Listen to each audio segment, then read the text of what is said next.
You hate ads? I hate ads. You know what I like? Patreon.com/inkdependence keeps this blog ad-free.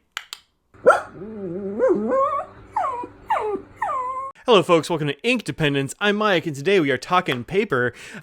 Through a convoluted process of all kinds of craziness, Anna ended up sending me these for free. So these were kind of a gift from a friend. She didn't actually ask me to review them, but I think it's cool, and so I want to tell people about them. So that's what's going on here.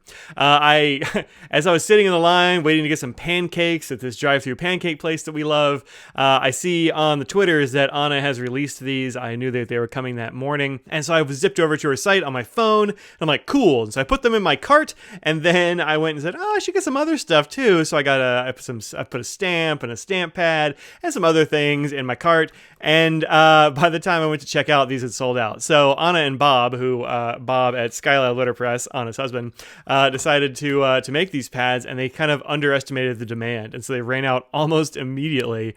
And so there was like some snafus or whatever, but these are available once again, and this paper is limited. So once they run out of the paper, that's it, no mas. But they are printing more of these pads. So let's talk about this paper. This is, as it says here, vintage typewriter bond, or typewriter stock rather, writing paper, 8.5 by 5.5, 50 sheets, and it looks like this, right?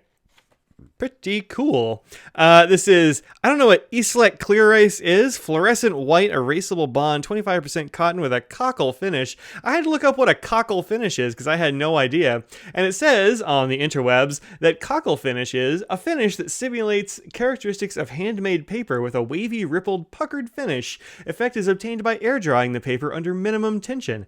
Really interesting. So let's take a look at this paper up close. You can probably see a little bit of a finish there. You can actually also see right there the watermark, 25% cotton, clear erase, cool stuff there. And then you have these letterpressed in lines at top and bottom. They give you like a header and a footer. On the blue pad, they are blue. On the red pad, they are red, which pleases me to no end for some reason. I don't know exactly why, but darn it, I like that detail. These covers are very nice. They're sort of a cardstock sort of situation. On the back, you have a nice thick cardboard. So you could, if you wanted to, hold this and write on it at the same time with no real problem. I'm not going to do that. I've only got 2 pads of these, and I've used a few of them for correspondence already, and man, this paper is actually really nice. So this is, does it say? Yeah, 75 GSM or 20-pound paper. 20-pound paper is fairly like thin-ish. It's what I use in my my office paper, bad paper sort of samples. This paper is actually very nice. So we'll do a little bit of a writing sample on there. Also included with these is, let me get the other one out of here, 2 sets of guide sheets. So you have 7 and 8 millimeter rule here.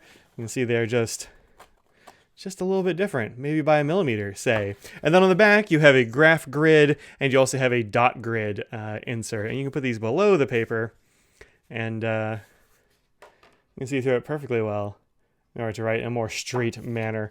I haven't used the graph because graph is not really my jam. I know a lot of people love graph, and you can definitely see that. And of course the lines, no problem. So that's pretty good. Now I'm not going to demonstrate it here, but I have also used wax seals on this paper, and it takes to wax seals very well. There's no problem there at all. Let's go ahead and stick one of these underneath there. You know what? I don't care. I don't care if I write in a straight line on this one. Let's put this over here. All right, so we're going to try out some various writing utensils on this stuff, and I believe it's going to behave pretty well. Okay, so I don't know. First, let's start out with a pencil, because why not? This is a Blackwing matte.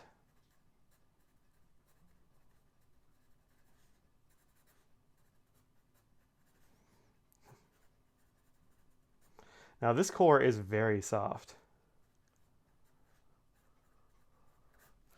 Let me grab another one that's a much harder core. This is the Blackwing Natural with an extra firm core. And that looks, I think, pretty good on this paper.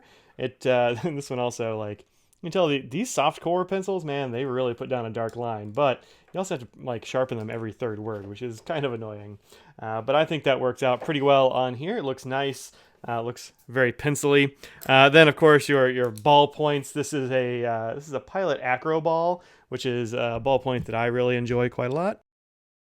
And this paper is perfectly good with an acro ball. There's a little bit of a texture to it that I believe you can see. It's got that cockle finish, and so you have no problem with the ballpoint keeping up.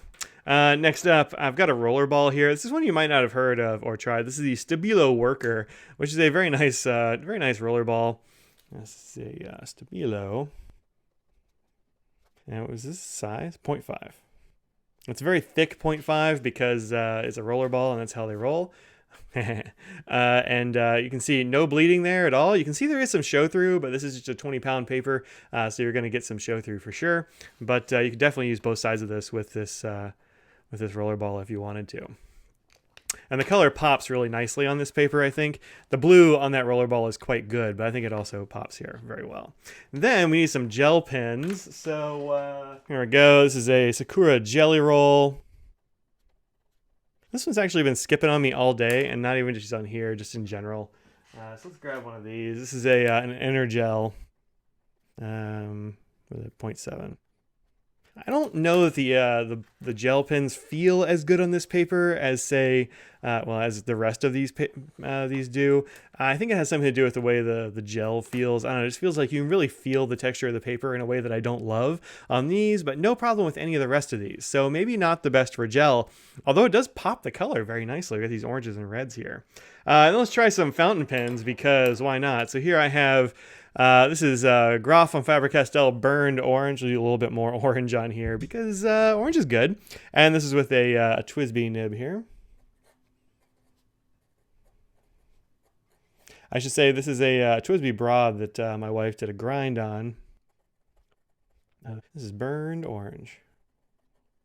And you can hear the pen write a little bit on there just because of the way the texture is and because of the edges on the stub, but no problems with bleed through or anything like that here. Then we've also got here, this is Colorverse NASA Blue.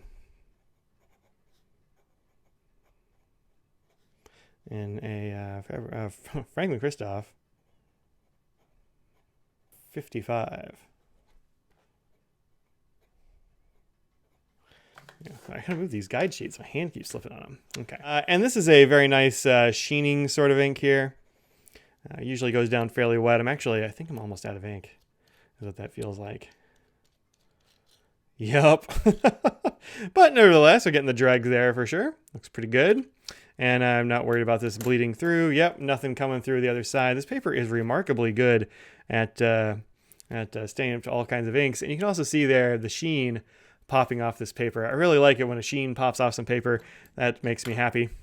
And lastly, this is Kiwi Ink in a tactile turn gist with a Mnemosyne 1.1 stub. This is the Kiwi Hippo Ink. Oh wait, no, I take that back. It's not a 1.1. It's a 0.6 stub millimeter. There we go. And I picked this ink up because it has a fair amount of sheen and also shimmer in it, and sometimes those things will be reduced by the way one of these papers hits the ink. Let's see here. Yep, look at all that. Plenty. Actually, you get a lot more of the sheen there on the Franklin-Christoph pen as well with that Colorverse NASA Blue. But yeah, no problems with this. Man, we get our white balance back. And so yeah, it's this paper looks really good. We have no problems with any kind of bleed through, no feathering, no spreading, nothing like that. Just looks really nice. And I like having these headers at the top and they're pressed in. You can actually feel the texture change as you go across them with your finger. And yeah, I dig it. So the one thing about these pads, I guess, that I don't love, if I was going to change something, it would be that while this says fluorescent white, it's not really a white paper. It's more of like an ivory or a bone sort of color, but it does interact really nicely with these colors. Let's throw in another couple of colors on here. This is, I believe, Private Reserve Daphne Blue. And that blue really pops against it too, like a lot. I've got, what else do I have here? Here's a little bit of a brown. I'm almost out of ink in this one. This is just down to dots as well. I'm really trying to run pens out of ink lately. This is Monteverde. I want to say this is probably Scotch brown.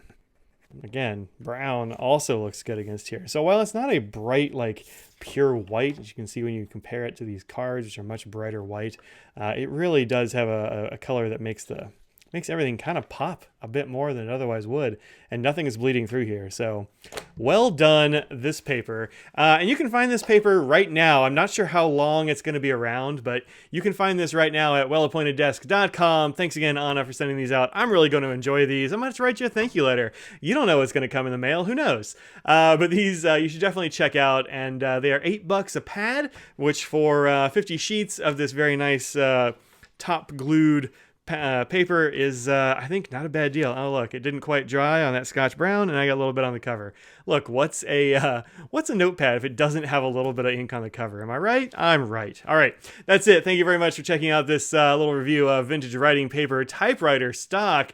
Worth getting, I think. I'll see y'all later. Peace out.